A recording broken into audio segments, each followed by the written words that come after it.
இன்றைய ஆத்மீக தேன். ஓசியா 13:14 உங்களுக்காக நான் வாசிக்கட்டும். அவர்களை நான் பாதாளத்தின் வல்லமைகளுக்கு நீங்களாக்கி மீட்பேன், அவர்களை மரணத்துக்கு நீங்களாக்கி விடுவிப்பேன். மரணமே உன் வாதை எங்கே? பாதாளமே உன் சங்காரம் எங்கே? ஆம் பிரியமானவர்களே, நம்முடைய கர்த்தராகிய இயேசு கிறிஸ்துவினால் நமக்கு ஜெயம் கொடுக்கிற தேவனுக்கு ஸ்தோத்திரம்.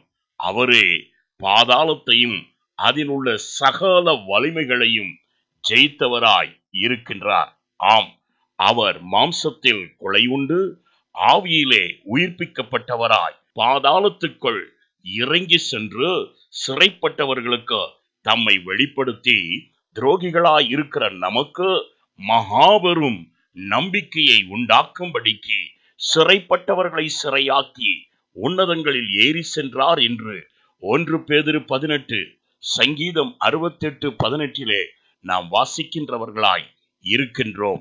ஆம், அந்த மகா உன்னதமான தேவன் நம்மை பாதாளத்தின் சகல வலிமையாகிய பயம், தனிமை, பொய், சாபம், பாவம், வியாதி, வறுமை, கொள்ளை நோய்கள், இப்படிப்பட்ட எல்லா பாதாளத்தின் வலிமைகளுக்கும் நீங்களாக்கி பாதாளத்தின் அதிபதியாகிய சாத்தானை தோற்கடித்து பாதாளத்துக்கும் மரணத்திற்கும் திறவுகோல் உடையவரானார். கிறிஸ்து இயேசுவுக்குள் இருக்கிறதான ஆசீர்வாதங்களை நாம் சுதந்திரித்துக் கொள்ளும்படி மேன்மையான பாக்கியத்தை தந்திருக்கிறார்.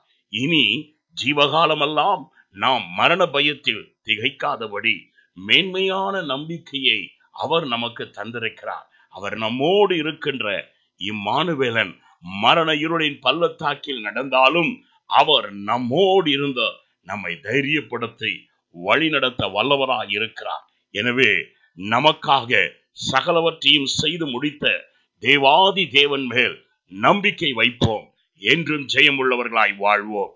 நான் உங்களுக்காய் ஜெபிக்கட்டும்.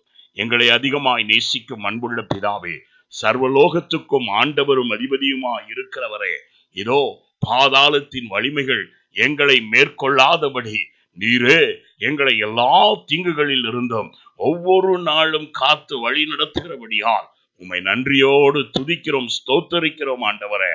ஆம், எங்களுக்காய் பாதாளத்தை ருசி பார்த்து அதன் மேல் வெற்றி கொண்டதான தேவன் ஒவ்வொரு நாளும் உம்முடைய குமாரனாகிய இயேசு கிறிஸ்துவின் மூலமாய் எங்களுக்கு ஜெயம் கொடுக்கிறபடியால் உமக்கு ஸ்தோத்திரம் ஐயா. உம்மை நன்றியோடு துதிக்கிறோம்.